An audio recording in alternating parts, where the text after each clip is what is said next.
Shalom Bapak Ibu, Shalom semuanya. Saya berdoa agar kita semua dalam kondisi sehat walafiat. Video ini tentang mujizat-mujizat Tuhan Yesus. Mari kita ikuti videonya. Mujizat-mujizat Tuhan Yesus. Pertama, air menjadi anggur. Pada hari ketiga ada perkawinan di Kana yang di Galilea dan ibu Yesus ada di situ. Yesus dan murid-muridnya diundang juga ke perkawinan itu. Ketika mereka kekurangan anggur, ibu Yesus berkata kepadanya, mereka kehabisan anggur. Yohanes 2 ayat 1 sampai dengan 3. Di situ ada 6 tempayan yang disediakan untuk pembasuhan menurut adat orang Yahudi. Masing-masing isinya 2-3 buyung. Yesus berkata kepada pelayan-pelayan itu, isilah tempayan-tempayan itu penuh dengan air. Dan mereka pun mengisinya sampai penuh. Hal itu dibuat Yesus di Kana yang di Galilea sebagai yang pertama dari tanda-tandanya, dan dengan itu ia telah menyatakan kemuliaannya dan murid-muridnya percaya kepadanya. Yohanes 2 ayat 6 sampai dengan 7 dan ayat 11. Undang selalu Yesus dalam keluargamu sehingga apapun masalah dapat diselesaikan dengan cepat. Yesus merubah air kotor atau air cuci kaki menjadi anggur terbaik. Artinya, sekotor apapun hidup masa lalu kita, datang kepada Yesus, maka akan diubahkan menjadi yang terbaik. Yang kedua, membuat murid-muridnya memberkati murid-muridnya dengan banyak ikan. Terjadi 2 kali. Sebelum menjadi murid Yesus, setelah selesai berbicara, ia berkata kepada Simon, bertolaklah ke tempat yang dalam dan tebarkanlah jalamu, itu dalam bentuk jamak, untuk menangkap ikan. Simon menjawab, Guru, telah sepanjang malam kami bekerja keras dan kami tidak menangkap apa-apa. Tetapi karena engkau menyuruhnya, aku akan menebarkan jala juga dalam bentuk tunggal jalanya. Dan setelah mereka melakukannya, mereka menangkap sejumlah besar ikan, sehingga jala mereka mulai koyak. Lalu mereka memberi isyarat kepada teman-temannya di perahu yang lain supaya mereka datang membantunya, dan mereka itu datang. Lalu mereka bersama-sama mengisi kedua perahu itu dengan ikan hingga hampir tenggelam. Lukas 5 ayat 4 sampai dengan 7. Setelah menjadi murid Yesus, Simon Petrus naik ke perahu lalu menghela jala itu ke darat, penuh ikan-ikan besar, 153 ekor banyaknya. Dan sungguh pun sebanyak itu, jala itu tidak koyak.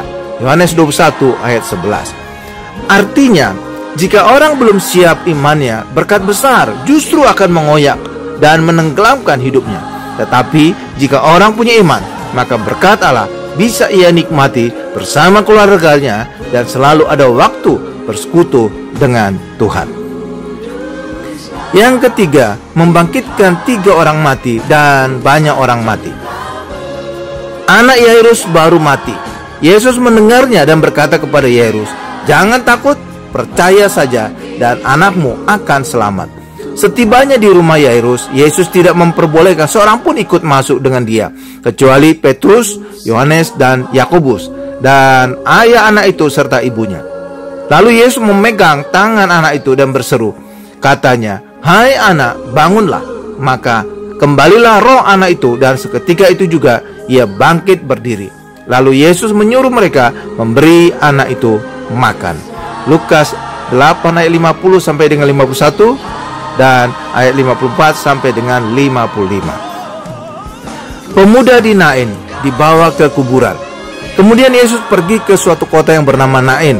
Murid-muridnya pergi bersama-sama dengan dia, dan juga orang banyak menyertainya berbondong-bondong. Setelah ia dekat pintu gerbang kota, ada orang mati diusung keluar. Anak laki-laki, anak tunggal ibunya yang sudah janda. Sambil menghampiri usungan itu, ia menyentuhnya, dan sedang para pengusung berhenti, ia berkata, hai anak muda, aku berkata kepadamu, bangkitlah. Maka bangunlah orang itu dan duduk dan mulai berkata-kata. Lukas 7 ayat 11 sampai dengan 12 dan ayat 14 sampai dengan 15. Lazarus sudah mati 4 hari dan berbau. Kata Yesus, angkat batu itu. Marta, saudara orang yang meninggal itu berkata kepadanya, Tuhan, ia sudah berbau, sebab sudah 4 hari ia mati. Sesudah berkata demikian, berserulah ia dengan suara keras, Lazarus, marilah keluar. Orang yang telah mati itu datang keluar. Kaki dan tangannya masih terikat dengan kain kapan dan mukanya tertutup dengan kain peluh. Yohanes 11 ayat 39 dan ayat 43 sampai dengan 44. Saat mati, Yesus membangkitkan banyak orang. Yesus berseru pula dengan suara nyaring lalu menyerahkan nyawanya. Dan lihatlah, tabir bait suci terbelah dua dari atas sampai ke bawah, dan terjadilah gempa bumi. Dan bukit-bukit batu terbelah, dan kuburan-kuburan terbuka, dan banyak orang kudus yang telah meninggal bangkit. Dan sesudah kebangkitan Yesus, mereka pun keluar dari kubur, lalu masuk ke kota kudus dan menampakkan diri kepada banyak orang. Matius 27 ayat 50 sampai dengan 53. Ini mirip dengan kisah Simson membunuh orang Filistin lebih banyak di saat kematiannya. Hakim-Hakim 16 ayat 30. Ada tingkatan kematian. Putri Yairus baru mati. Pemuda di Nain sudah diusung ke kuburan. Lazarus sudah 4 hari mati dan berbau. Tuhan Yesus membangkitkan mereka semua. Ketika hidup, Tuhan Yesus membangkitkan 3 orang. Justru ketika Yesus mati, membangkitkan lebih banyak lagi orang. Apalagi pada akhir zaman, Yesus akan membangkitkan semua orang yang percaya kepadanya. Yesus adalah kebangkitan dan hidup. Maka aspek apapun yang mati dari hidup kita bisa dibangkitkan. Ekonomi dipulihkan, kesehatan terpelihara, keluarga diberi damai sejahtera, dan lain-lain. Yang keempat, memberi makan 5.000 orang dan 4.000 orang. Tidak kamu ingat lagi akan 5 roti untuk 5.000 orang itu, dan berapa bakul roti kamu kumpulkan kemudian? Ataupun 7 roti untuk 4.000 orang itu, dan berapa bakul kamu kumpulkan kemudian? Matius 16 ayat 9 sampai dengan 10. Ketika Yesus memberi makan 5.000 orang, mereka semuanya makan sampai kenyang. Kemudian orang mengumpulkan potongan-potongan roti yang sisa, 12 bakul penuh. Yang ikut makan kira-kira 5.000 laki-laki, tidak termasuk perempuan dan anak-anak. Matius 14 ayat 20 sampai dengan 21. Ketika Yesus memberi makan 4.000 orang, mereka semuanya makan sampai kenyang. Kemudian orang mengumpulkan potongan-potongan roti yang sisa, 7 bakul penuh. Yang ikut makan ialah 4.000 laki-laki, tidak termasuk perempuan dan anak-anak. Matius 15 ayat 37 sampai dengan 38. Ketika Yesus memberi makan 5.000 orang dengan 5 roti, tetapi ketika memberi makan 4.000 orang dengan 7 roti, aneh. Memberi makan lebih sedikit orang, justru dipakai lebih banyak roti. Cara Allah berbeda dari cara dunia. Penyakit kanker lebih mudah disembuhkan Allah daripada penyakit batuk, karena orang yang sakit kanker sangat berharap kesembuhan dari Tuhan, karena dokter dan rumah sakit sudah angkat tangan. Sedangkan orang yang sakit batuk merasa tidak perlu pertolongan Tuhan. Minum obat batuk bisa sembuh, ternyata tidak sembuh-sembuh. Yang kelima, menyembuhkan wanita pendarahan 12 tahun. Adalah seorang perempuan yang sudah 12 tahun menderita pendarahan dan yang tidak berhasil disembuhkan oleh siapapun. Ia maju mendekati Yesus dari belakang dan menjamah jumbai jubahnya. Dan seketika itu juga berhentilah pendarahannya. Lalu kata Yesus, "Siapa yang menjamah aku?" "Ada seorang yang menjamah aku, sebab aku merasa ada kuasa keluar dari diriku." Lukas 8 ayat 43 sampai dengan 46.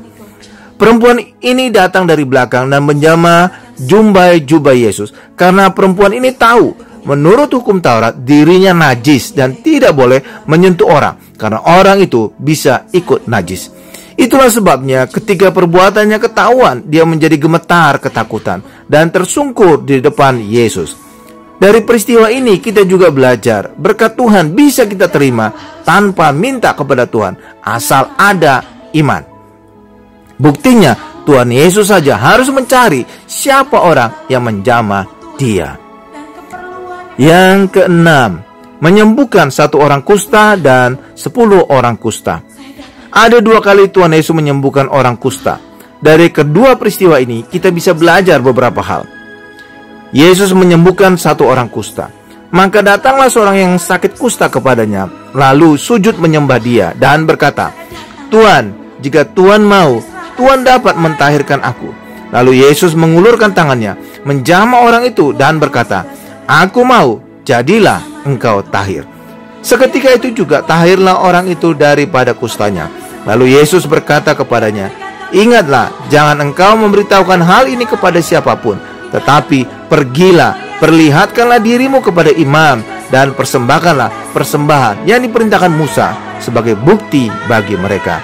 Matius 8 ayat 2 sampai dengan 4. Ketika Yesus menyembuhkan satu orang kusta, Tuhan Yesus baru turun dari bukit setelah berkhotbah di bukit. Orang kusta itu berkata, "Jika Tuhan mau."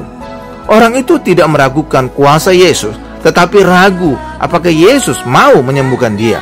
Banyak orang Kristen demikian, tahu bahwa Tuhan Yesus Maha Kuasa, tetapi ragu apakah mau menyembuhkan mereka. Tuhan Yesus bukan saja mau, tetapi memberi lebih. Yesus mentahirkan orang kusta itu dengan menjamah orang itu. Bisa saja Yesus menyembuhkan dari jauh. Dengan sentuhan itu, Yesus ingin memulihkan luka batinnya, karena selama ini orang itu telah tertolak. Keluarga dan masyarakat telah mengasingkan dia. Yesus menyembuhkan luka fisik dan batin orang itu. Tuhan selalu memberi lebih dari yang kita doakan dan pikirkan. Mungkin orang bertanya, jika Tuhan mau menyembuhkan kita, mengapa banyak dari kita masih sakit? Rahasianya, Yesus berkata, "Jangan beritahukan ini kepada siapapun, tetapi perlihatkan dirimu kepada imam." Imam harus berkata bahwa dia telah tahir. Seringkali Tuhan telah menyembuhkan kita, tetapi banyak orang di sekitar kita mendakwa kita dengan segala dosa kita, sehingga iman kesembuhan kita hilang. Sadari, kita adalah imamat yang rajani, lebih dari imam besar perjanjian lama, dan mulut kita ada kuasa. Katakan bahwa kita telah sembuh, katakan kita telah diberkati, katakan kita telah dilepaskan, maka semua itu kita dapatkan. Yesus menyembuhkan 10 orang kusta. Ketika ia memasuki suatu desa, datanglah 10 orang kusta menemui dia. Mereka tinggal berdiri agak jauh dan berteriak, "Yesus, Guru, kasihanilah kami." Lalu ia memandang mereka dan berkata, "Pergilah, perlihatkanlah dirimu kepada imam-imam." Dan sementara mereka di tengah jalan, mereka menjadi tahir. Seorang dari mereka, ketika melihat bahwa ia telah sembuh, kembali sambil memuliakan Allah dengan suara nyaring, lalu tersungkur di depan kaki Yesus dan mengucap syukur kepadanya. Orang itu adalah seorang Samaria. Lalu Yesus berkata, "Bukankah ke-10 orang tadi semuanya telah menjadi tahir? Di manakah yang 9 orang itu? Tidak adakah di antara mereka yang kembali untuk memuliakan Allah selain daripada orang asing ini?" Lalu ia berkata kepada orang itu, "Berdirilah dan pergilah, imanmu telah menyelamatkan engkau." Lukas 17 ayat 12 sampai dengan 19. Dari peristiwa ini kita tahu sekarang bahwa Tuhan Yesus ingin kita selalu mengucap syukur. Ketika kita mengucap syukur, Tuhan Yesus memberi lebih. Orang Samaria itu bukan saja disembuhkan, juga beroleh keselamatan. Yang ke-7, mencelikan orang buta di kolam Siloam. Yesus berkata, "Selama aku di dalam dunia, akulah terang dunia." Setelah ia mengatakan semua itu, ia meludah ke tanah dan mengaduk ludahnya itu dengan tanah, lalu mengoleskannya pada mata orang buta tadi dan berkata kepadanya, "Pergilah, basuhlah dirimu dalam kolam Siloam." Siloam artinya yang diutus. Maka pergilah orang itu, ia membasuh dirinya, lalu kembali dengan matanya sudah melek. Yohanes 9 ayat 6 sampai dengan 7. Tuhan Yesus adalah terang dunia. Ia memberi terang kepada orang yang hidup dalam kegelapan. Ia mencelikan mata orang yang buta. Kita di dalam Yesus juga adalah terang dunia, karena kita memantulkan terang Yesus kepada orang lain. Yesus membuat lumpur dan mengoleskan pada mata orang buta itu. Yesus ingin menunjukkan tanah atau dunia membuat orang buta bahkan semakin buta. Orang itu lalu disuruh membasuh matanya ke kolam Siloam yang mengacu kepada Tuhan Yesus. Artinya, jika orang ingin melihat, ingin mendapatkan pewahyuan atau singkapan, harus datang kepada Tuhan Yesus. Ke-8, menyembuhkan Bartimeus, orang buta di Yeriko. Lalu tibalah Yesus dan murid-muridnya di Yeriko. Dan ketika Yesus keluar dari Yeriko bersama-sama dengan murid-muridnya dan orang banyak berbondong-bondong, ada seorang pengemis yang buta bernama Bartimeus, anak Timeus, duduk di pinggir jalan. Ketika didengarnya bahwa itu adalah Yesus orang Nazaret, mulailah ia berseru, "Yesus anak Daud, kasihanilah aku." Banyak orang menegurnya supaya ia diam. Namun semakin keras ia berseru, "Anak Daud, kasihanilah aku." Lalu Yesus berhenti dan berkata, "Panggillah dia." Mereka memanggil orang buta itu dan berkata kepadanya, "Kuatkan hatimu, berdirilah." Ia memanggil engkau. Lalu ia menanggalkan jubahnya. Ia segera berdiri dan pergi mendapatkan Yesus. Tanya Yesus kepadanya, "Apa yang kau kendaki supaya aku perbuat bagimu?" Jawab orang buta itu, "Rabuni, supaya aku dapat melihat." Lalu kata Yesus kepadanya, "Pergilah, imanmu telah menyelamatkan engkau." Pada saat itu juga melihatlah ia. Lalu ia mengikuti Yesus dalam perjalanannya. Markus 10 ayat 46 sampai dengan 52. Bartimeus memanggil Yesus anak Daud. Ini panggilan khas orang Israel. Tidak boleh digunakan bangsa lain, karena janji Allah kepada orang Israel, dari keturunan Daud akan lahir Mesias. Sebutan anak Daud sudah digunakan Salomo saat berdoa kepada Allah untuk minta hikmat. Bagi orang Israel, mereka berdoa dalam nama Daud yang dikasihi Allah. Bagi orang Kristen, kita berdoa dalam nama Tuhan Yesus yang jauh lebih daripada Daud. Walaupun banyak orang menyuruh dia diam, tetapi Bartimeus terus berseru memanggil Yesus. Kegigihan kita berdoa memanggil Tuhan juga akan direspon oleh Tuhan. Saat datang kepada Yesus, Bartimeus menanggalkan jubah pengemisnya. Orang Kristen harus menanggalkan jubah duniawi kita, karena kita akan memakai jubah kebenaran Yesus. Yesus berkata kepada Bartimeus, "Imanmu telah menyelamatkan engkau." Apakah kita telah beriman kepada Yesus? Maka oleh iman itu, Yesus akan menyelamatkan, menyembuhkan, dan memberkati kita. Yang ke-9, menyembuhkan orang lumpuh di kolam Betesda. Di Yerusalem, dekat pintu gerbang domba, ada sebuah kolam yang dalam bahasa Ibrani disebut Betesda. Ada 5 serambinya, dan di serambi-serambi itu berbaring sejumlah besar orang sakit, orang-orang buta, orang-orang timpang, dan orang lumpuh yang menantikan goncangan air kolam itu. Sebab sewaktu-waktu turun malaikat Tuhan ke kolam itu dan menggoncangkan air itu, barang siapa yang terdahulu masuk ke dalamnya sesudah goncangan air itu menjadi sembuh apapun juga penyakitnya. Di situ ada seorang yang sudah 38 tahun lamanya sakit. Ketika Yesus melihat orang itu berbaring di situ, dan karena ia tahu bahwa ia telah lama dalam keadaan itu, berkatalah ia kepadanya, "Maukah engkau sembuh?" Jawab orang sakit itu kepadanya, "Tuhan, tidak ada orang yang menurunkan aku ke dalam kolam itu apabila airnya mulai goncang. Dan sementara aku menuju ke kolam itu, orang lain sudah turun mendahului aku." Kata Yesus kepadanya, "Bangunlah, angkatlah tilammu dan berjalanlah." Dan pada saat itu juga sembuhlah orang itu, lalu mengangkat tilamnya dan berjalan. Tetapi hari itu hari Sabat. Yohanes 5 ayat 2 sampai dengan 9. Orang lumpuh ini mendapat anugerah Tuhan Yesus. Keadaannya tidak layak sembuh karena tidak ada orang yang menurunkan dia ke dalam kolam ketika airnya digoncang malaikat. Setelah menunggu 38 tahun, akhirnya Yesus menyembuhkan dia. Betesda dalam bahasa Ibrani artinya rumah anugerah. Yang ke-10, menyembuhkan orang lumpuh yang diturunkan 4 orang. Ada orang-orang datang membawa kepadanya seorang lumpuh, digotong oleh 4 orang. Tetapi mereka tidak dapat membawanya kepadanya karena orang banyak itu. Lalu mereka membuka atap yang di atasnya. Sesudah terbuka, mereka menurunkan tilam tempat orang lumpuh itu terbaring. Ketika Yesus melihat iman mereka, berkatalah ia kepada orang lumpuh itu, "Hai anakku, dosamu sudah diampuni." Manakah lebih mudah mengatakan kepada orang lumpuh ini, "Dosamu sudah diampuni," atau mengatakan, "Bangunlah, angkatlah tilammu dan berjalan"?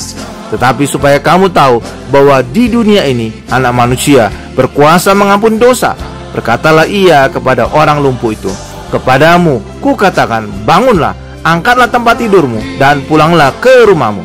Dan orang itu pun bangun, segera mengangkat tempat tidurnya dan pergi keluar. Markus 2 ayat 3 sampai dengan 5 dan ayat 9 sampai dengan 12. Yesus memuji iman 4 orang yang menggotong orang lumpuh, tetapi yang diampuni dosanya dan disembuhkan orang lumpuh itu. Artinya, iman orang lain bisa membuat kita diberkati Tuhan. Misal, iman orang tua kita yang mendoakan kita bisa membuat kita diberkati Tuhan. Juga doa-doa dari pendeta atau kakak-kakak rohani kita. Yang ke-11, meredakan badai dan berjalan di atas air. Berjalan di atas air. Petrus berseru dan menjawab dia, "Tuhan, apabila engkau itu, suruhlah aku datang kepadamu, berjalan di atas air." Kata Yesus, "Datanglah." Maka Petrus turun dari perahu dan berjalan di atas air mendapatkan Yesus. Tetapi ketika dirasanya tiupan angin, takutlah ia dan mulai tenggelam, lalu berteriak, "Tuhan, tolonglah aku." Segera Yesus mengulurkan tangannya, memegang dia dan berkata, "Hai orang yang kurang percaya, mengapa engkau bimbang?" Matius 14 ayat 28 sampai dengan 31. Petrus rupanya sangat ingin berjalan di atas air seperti Tuhan Yesus, dan Yesus mengizinkannya. Ini bukti bahwa Tuhan Yesus bukan saja memenuhi segala kebutuhan pokok kita, bahkan keperluan kita pun Dia berikan. Berjalan di atas air bukanlah kebutuhan pokok. Semula Petrus berfokus kepada Yesus dan ia bisa berjalan di atas air. Tetapi ketika fokusnya beralih kepada tiupan angin, maka ia takut dan mulai tenggelam. Hal yang sama, selama kita berfokus kepada Yesus, kita bisa berjalan di atas masalah kita. Tetapi jika kita tidak fokus lagi kepada Yesus, maka kita akan takut dan tenggelam dalam masalah kita. Yang luar biasa, jika kita berseru minta tolong, Tuhan segera menolong kita. Meredakan badai. Pada waktu itu Yesus sedang tidur di buritan di sebuah tilam. Maka murid-muridnya membangunkan dia dan berkata kepadanya, "Guru, engkau tidak peduli kalau kita binasa?" Ia pun bangun, menghardik angin itu dan berkata kepada danau itu, "Diam, tenanglah." Lalu angin itu reda dan danau itu menjadi teduh sekali. Lalu ia berkata kepada mereka, "Mengapa kamu begitu takut? Mengapa kamu tidak percaya?" Markus 4 ayat 38 sampai dengan 40. Murid-murid membangunkan Yesus dan menuduh Yesus tidak peduli. Tapi Tuhan Yesus tidak marah. Yesus langsung menyelesaikan masalah yang membuat murid-muridnya ketakutan. Yesus menghardik angin itu dan angin itu menjadi reda dan danau tenang. Yesus menyebut murid-muridnya tidak percaya. Itu karena murid-muridnya takut mereka tenggelam. Padahal tidak mungkin perahu mereka tenggelam, karena di situ ada Tuhan Yesus. Juga Yesus berkata, "Mari bertolak ke seberang." Tidak mungkin mereka tidak sampai ke seberang, karena ucapan Tuhan Yesus, ya dan amin. Mengapa Tuhan Yesus sampai tertidur di perahu, padahal tidak dikatakan dia kelelahan? Itu karena murid-murid mencuekin Yesus. Murid-murid adalah nelayan profesional, sedangkan Tuhan Yesus tukang kayu, sehingga mereka merasa lebih tahu mengendalikan perahu. Hal yang sama jika kita merasa mampu hidup tanpa mengandalkan Tuhan, saat itulah badai bisa datang. Mari selalu andalkan Tuhan Yesus dalam hidup kita. Ada 3 Injil, Matius, Markus, dan Lukas yang menuliskan Tuhan Yesus menghardik angin. Ternyata itu upaya iblis untuk menghalangi Tuhan Yesus dan murid-muridnya datang ke Gadara atau Gerasa. Di tempat ini Tuhan Yesus mengusir setan-setan dari 2 atau 1 orang yang kerasukan setan.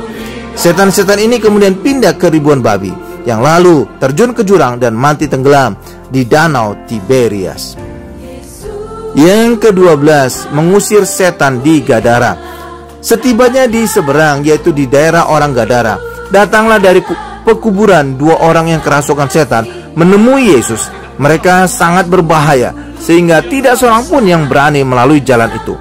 Setan-setan itu meminta kepadanya, katanya, "Jika engkau mengusir kami, suruhlah kami pindah ke dalam kawanan babi itu." Yesus berkata kepada mereka, "Pergilah." Lalu keluarlah mereka dan masuk ke dalam babi-babi itu.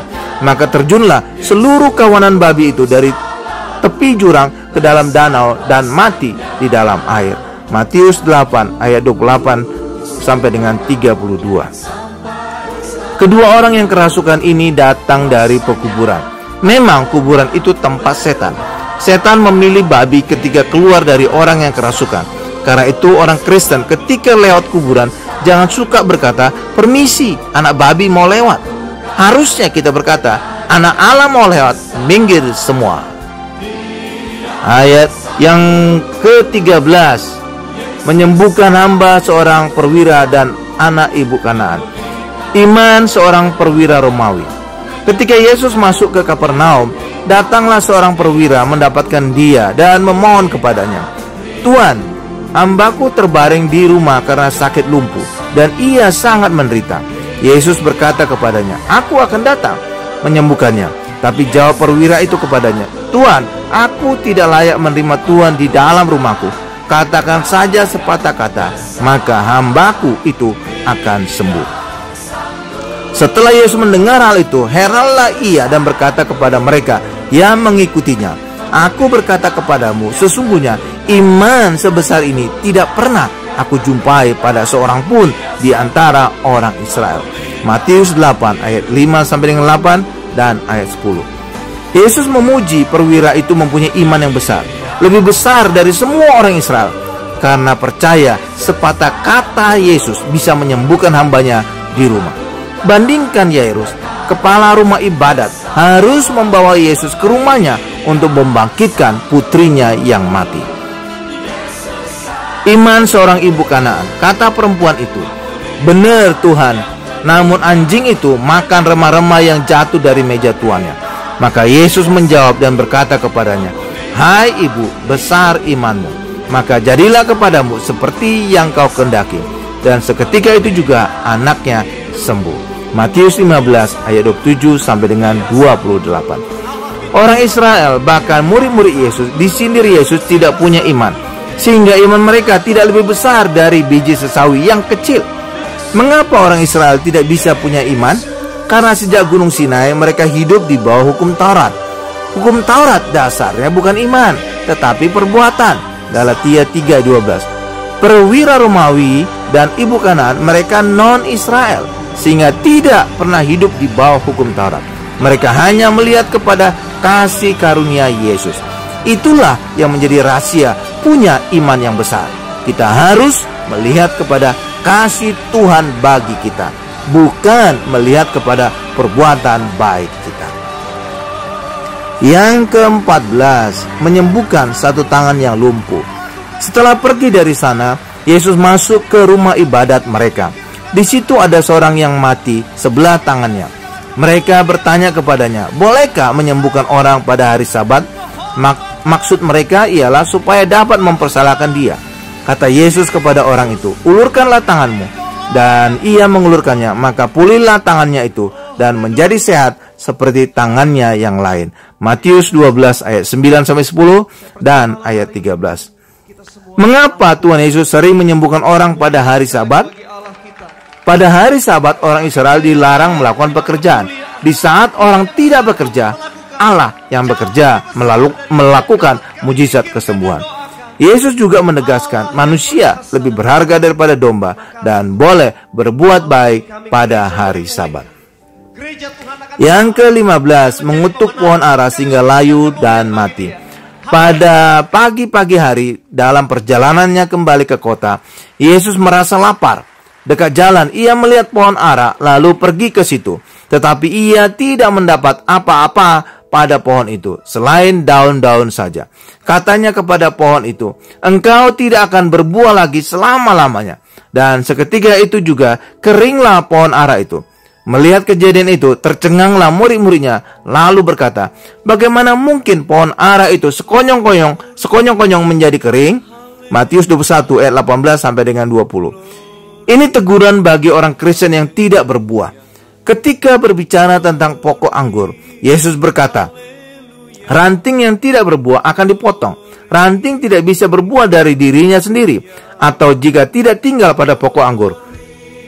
Jika kita tinggal di dalam Tuhan Yesus, maka kita akan berbuah banyak. Yohanes 15 ayat 1 sampai dengan 5. Yang ke-16, membayar bea bait Allah dari mulut ikan. Yesus berkata, supaya jangan kita menjadi batu sandungan bagi mereka, pergilah memancing ke danau. Dan ikan pertama yang kau pancing, tangkaplah dan bukalah mulutnya. Maka engkau akan menemukan mata uang 4 dirham di dalamnya. Ambillah itu dan bayarkanlah kepada mereka, bagiku dan bagimu juga. Matius 17 ayat 27. Walaupun membayar biaya bait Allah bukan kewajiban, tetapi agar tidak menjadi batu sandungan, Tuhan Yesus membayar biaya bait Allah. Dilakukan secara ajaib, yaitu mendapatkan uangnya dari mulut ikan. Ke-17, menyembuhkan wanita yang bungkuk 18 tahun.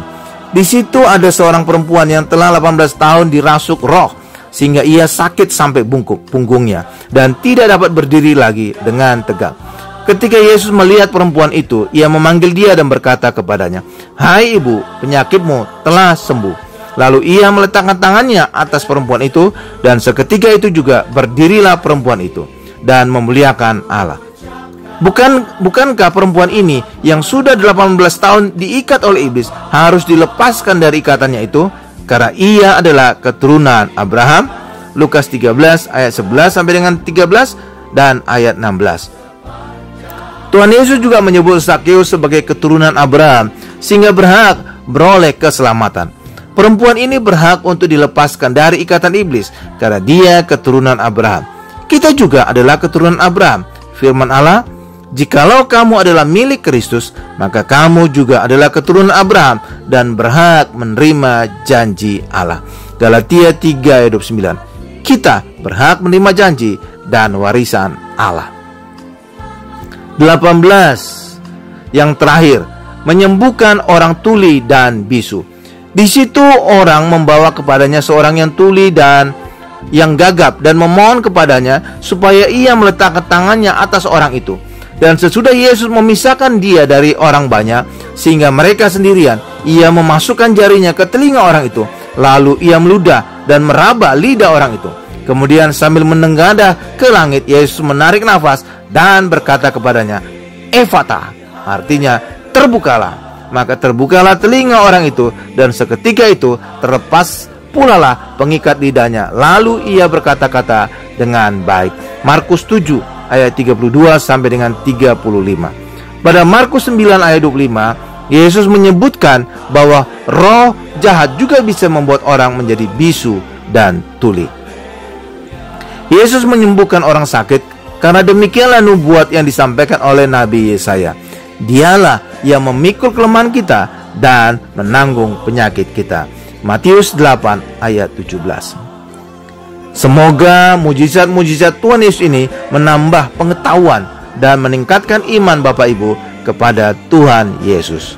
Tuhan Yesus memberkati.